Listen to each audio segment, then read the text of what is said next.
Mnot Ramos and Vivian King.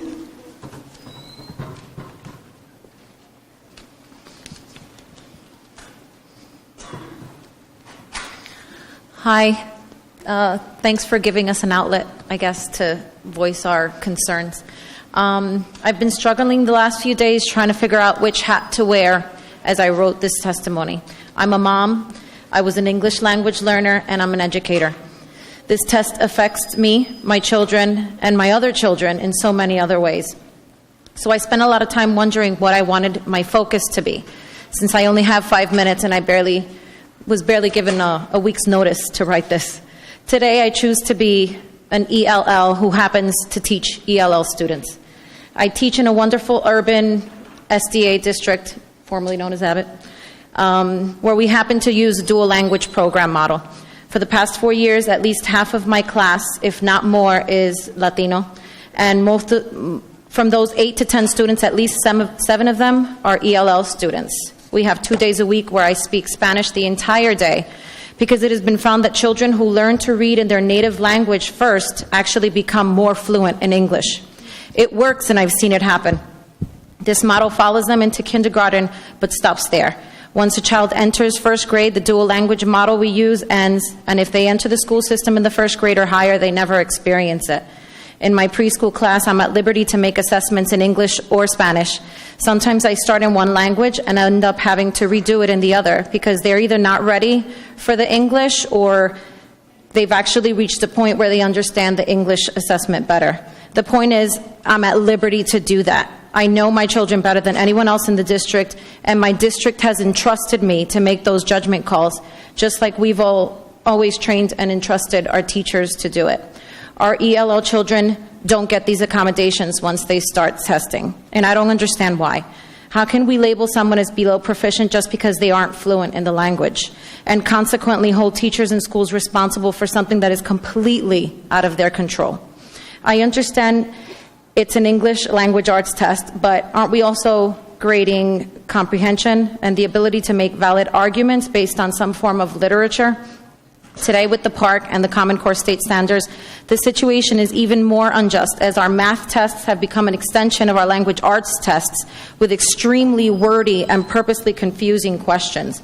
We then go on to use these scores for advanced placement classes, gifted and talented programs, and eventually they'll be used for graduation. Our children know more and are worth more than these numbers, yet we continue to use these numbers against them and their teachers. We set them up for failure. These tests are difficult as it is for our mainstream students. What can I say about the toll it's taking on our ELL kids? What message are we sending to these children, many of which are in fact proficient in math and in reading and writing in their own language, but don't speak English fluently? We're telling them that they aren't good enough, and then we're sending that message along with them throughout their school years. There's a saying that I always think about when I find myself comparing my students' skills against everyone else's. Everybody is a genius, but if you judge a fish by its ability to climb a tree, it will live its whole life believing that it is stupid, and our kids aren't stupid. I'm not the everyone gets a trophy type of mom, but both my sons wrestle, and we don't even wait for participation medals. You either place or you don't. When it comes to winning and losing, we teach our children that you train to win, and if you lose, but you gave 110%, you did what you were supposed to. You just figure out what went wrong, and you do it better the next time. It's a pretty simple mindset, and it can work well in the classroom, but this isn't what we're doing with these tests or the Common Core. We know these tests aren't good. We know the standards aren't developmentally appropriate. We know early childhood professionals took little or no part in developing them, and we know that most of our children will fail. We also know that the PARCC hasn't been proven valid, and that standardized tests are not true measures of what goes on in the classroom, yet we continue to use them for high-stakes purposes. To add insult to injury, no one in our state asked for this, at least not anyone that didn't get paid for it. Parents weren't informed. Teachers in the districts were not consulted for input, suggestions, or concerns. Considering what's at stake here, our children, their parents, and our teachers need an unbiased voice in this, and our ELL population most definitely needs a voice in this. I'm positive that our voices are beginning to be heard, and I'm also willing to continue to do my part to ensure that we reach more people. especially those underrepresented here today. Thank you. Susan Caldwell and Awo R.E. Price.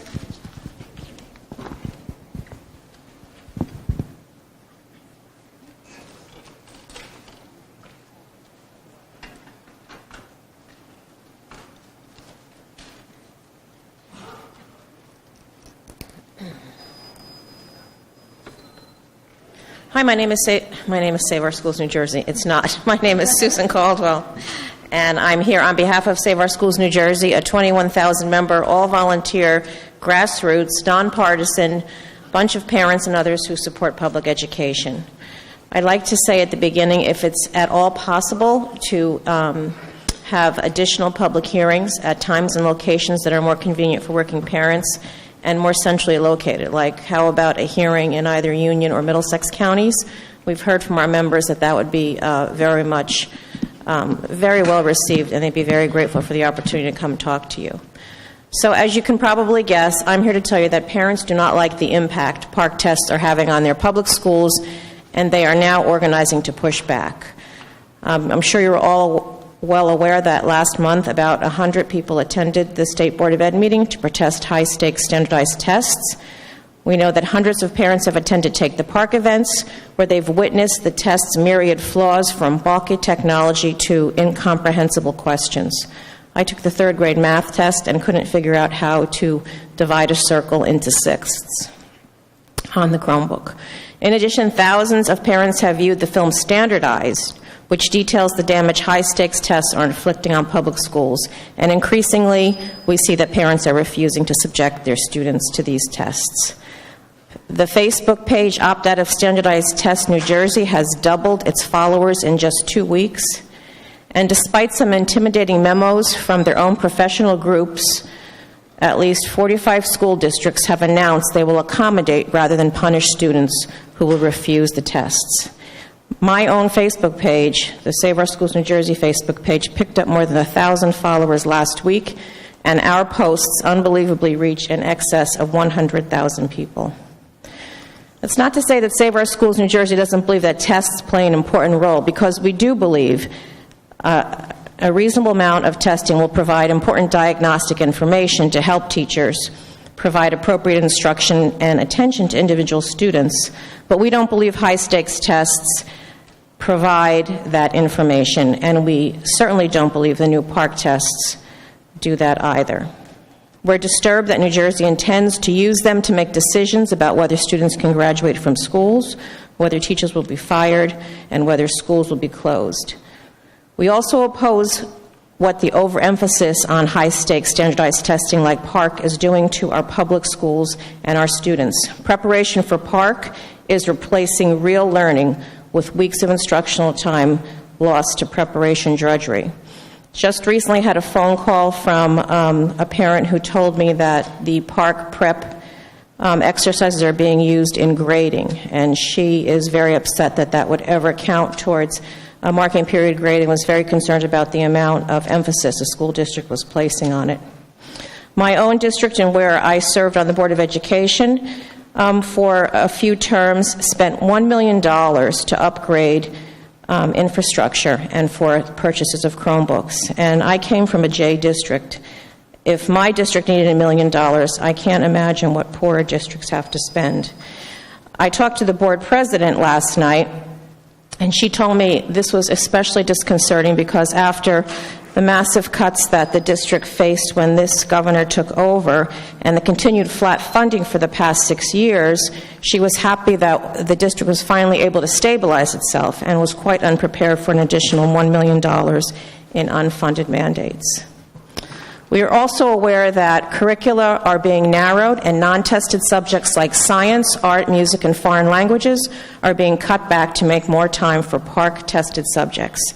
In fact, Commissioner Hespy, you were at the January State Board meeting when I think the superintendent of Patterson Schools noted a drop in the end-of-the-year biology test scores was correlated to the amount of time his district was spending to prepare students for the English language arts and math PARCC exam. I'm not sure he meant it to come out the way it did, but that's in fact what he said.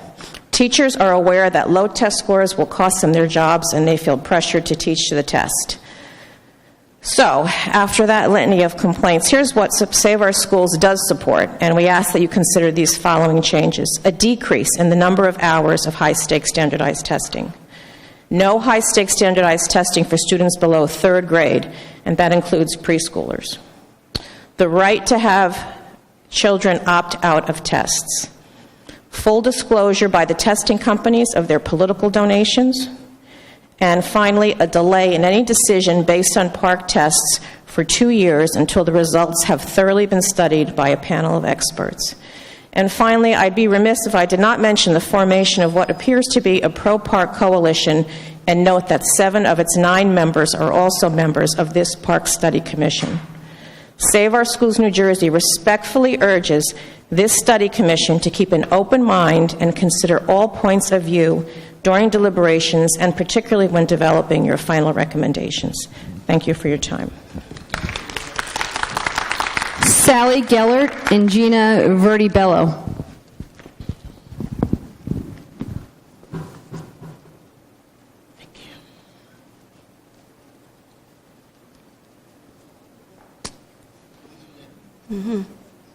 So I'd like to take this testimony to thank the Commission for allowing us to speak before you this evening. Since the birth of No Child Left Behind, there's been an overwhelming emphasis on high-stakes standardized tests in public schools. Prior to that, standardized tests were used as a tool to create a construct that brown and black people in the United States were not worthy, and as Lewis Terman puts it, feeble-minded. Because of this, people like Terman worked tirelessly to get schools to adopt standardized testing as a tool of oppression. That has not changed. What we are experiencing now with the achievement gap and the disproportionate resources allocated to urban districts is a residual effect of a movement that sought to create a construct that people of color were less than, and the results from those tests were used as evidence to prove this claim. Not to mention, this evidence was used to deny people of color the necessary resources to truly function in their schools and their communities. And ladies and gentlemen, we are witnessing the results of that oppression. I don't have this in here, but what W.E.B. Du Bois even puts it in 1914, what he says is, it was soon after he had exited school that these new tests were implemented to push black people further beyond the reach of civilization. As I read through the Commission's report, I could not help but still wonder why a team of experts will continue to cite No Child Left Behind as a reputable piece of legislation.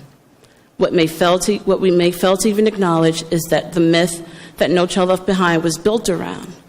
If we explore the research behind the Texas Miracle, one would easily figure out that the Texas Miracle was actually the Texas myth.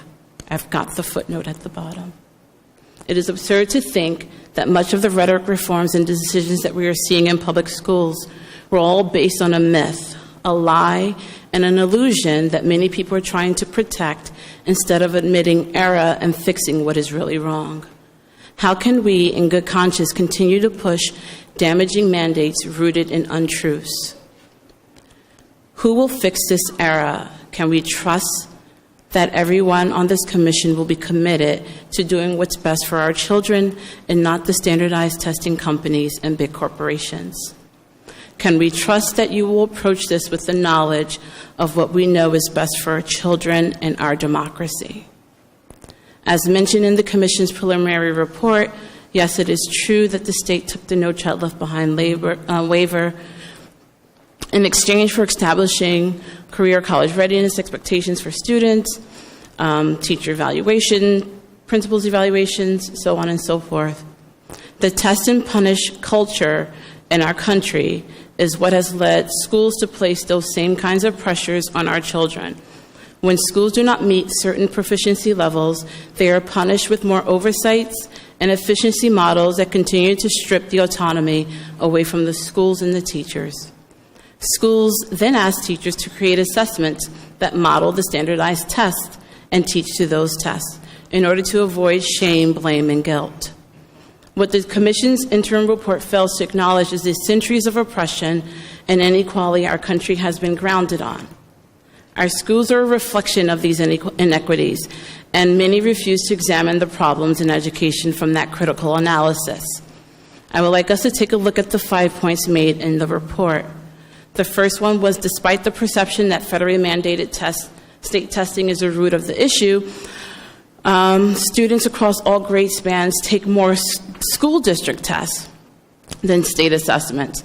Students in kindergarten and second grade are tested 3 times as much as school district exams on state exams, and high school students are tested twice as much. We need to approach this from a systemic point of view. What the Commission has failed to acknowledge is the ways in which statewide standardized tests drive all the testing currently taking place in schools. The schools were not like this until standardized tests were used as a tool to close schools, fire teachers and principals, and mandate one oppressive reform model after another. The second point, students are tested too frequently, as twice per month and an average of once per month. Analyses have shown that students take as many as 20 standardized tests per year and an average of 10 tests in grades 3 to 8. The regularity with which testing occurs, especially in these grades, may be causing students and families and educators to feel burdened by testing. Once again, what this point fails to address is the bigger systemic issue that results in these problems. It would be easy to cop out to place the blame on the teachers in schools instead of taking a deeper, more introspective look at what is motivating these tests. We must remember that the implementation of these new teacher evaluation achieved New Jersey, there are even more emphasis on district-wide common assessments. There's a culture of testing and test prep. I won't read the whole, but there's a culture of testing and test prep in schools. Okay, sure. I got that. Yeah, thank you. The culture of testing and test preparations in schools are direct results of high stakes attached to standardized testing. It is the test and punish culture that places schools and districts in a position where they feel they must improve test scores at all costs. At one point in your report, you mentioned that in urban districts, the students were experiencing much more testing. But we also have to realize that in urban districts, they're also experiencing much more punishment, too, as well, where they're losing their schools, their teachers, their principals. And because of that pressure, the school districts and the schools feel that they need to put the pressure down on the teachers, and then ultimately the students are taking that burden. But I don't want us to get away from the real issue here, and the teacher-made assessments aren't the real issue. The real issue are the standardized tests that are being imposed continuously in increasing numbers, without regards to how students truly learn, how we can actually really assess learning. As someone also mentioned, there are over 500 scholars and child development psychologists who even say that they will not sign on to the standards because they're developmentally inappropriate, and our testing is. And we're seeing this being pushed into the kindergarten classes, where my daughter at kindergarten was even doing test prep in preparation for PARCC for third grade. And this we're seeing more and more happening. And I would like the Commission to actually take a deep look at not just the surface issues, but to explore it deeper systemically and look at it from a critical analysis, even a critical race analysis, and how this actually comes about. Thank you.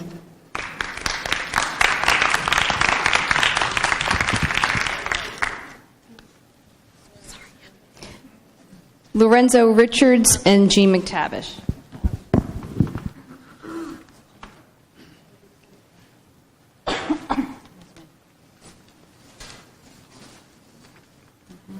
Hi, good afternoon. I'm Gina Debello, and I'm a parent of 3 children that attend public school in Jersey City. And recently, I attended the Title I meeting for my district, where a fellow Jersey City parent mentioned that her school did not have enough computers and that there aren't any computer classes for her child in preparation for the PARCC test. She also mentioned that the child is a special education student, and she hired someone to help him practice. When I questioned Superintendent Lyles during the Title I meeting, why weren't there computers in the school or classroom, given that it's now January, she told me to complain to the state. If the state is mandating these children to take this test, then the state should provide computers for every child to take home with internet service. I will admit I also bought a computer for my daughter that is in 3rd grade and will be the first to take this test. What choice do I have?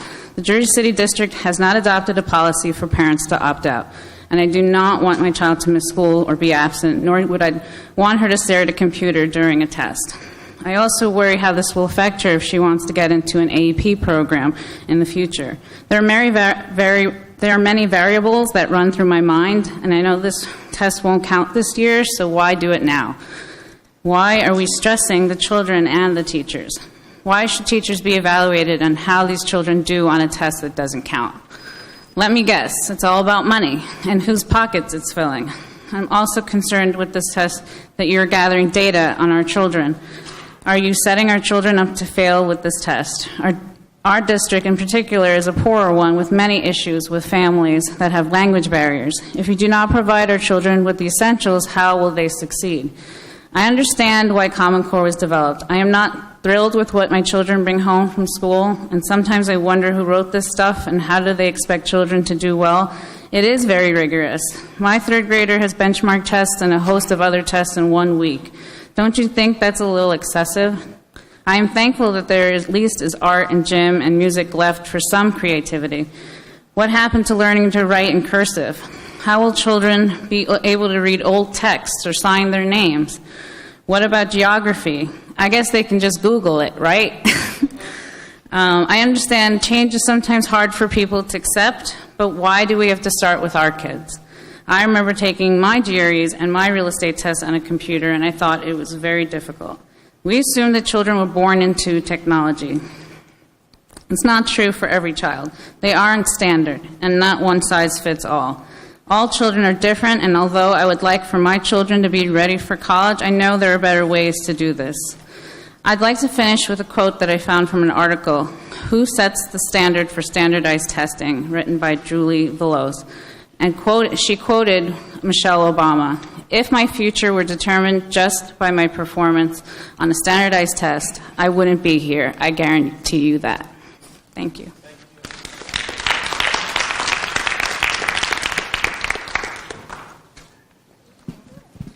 Good afternoon.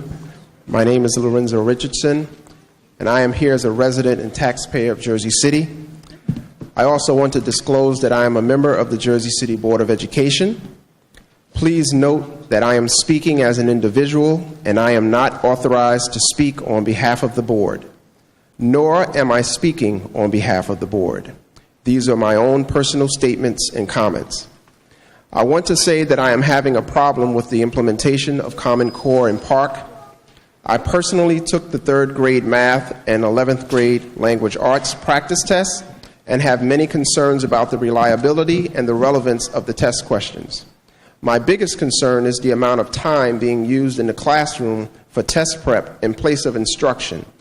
The big question after this PARCC transition is over will be, what did the children actually learn during this time?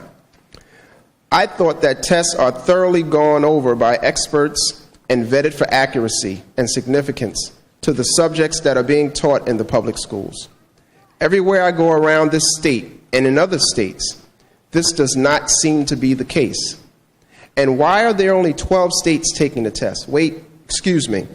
2 states backed out, and I think we're one of only 10 left dealing with this test.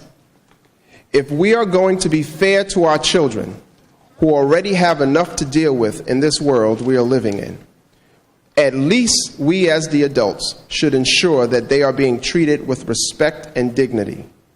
This PARCC and Common Core process clearly has not done that based on the testimonies I have heard in Jersey City, Newark, Montclair, and the numerous other cities in New Jersey and around the country that are taking part in these exams. And you have to ask yourself, what is this really about? You don't rush to get it right. when you're doing something like this. But you do need to take things seriously and listen to the feedback that is coming from all over the state. This needs to be reevaluated and possibly scrapped. Is there another test other than PARCC that can be considered? Can all the stakeholders be brought to the table to analyze and scrutinize the exam and test it on the adults before it is tested on our children? I'm just saying. Our babies are not guinea pigs. This reminds me of No Child Left Behind, which left many children behind. It was an unfunded mandate that was not well thought out. I ask you to re-examine this initiative and find something that will work in the best interests of all involved, especially our children. How about using the NAEP exam, the National Assessment of Educational Progress exam, as an assessment tool?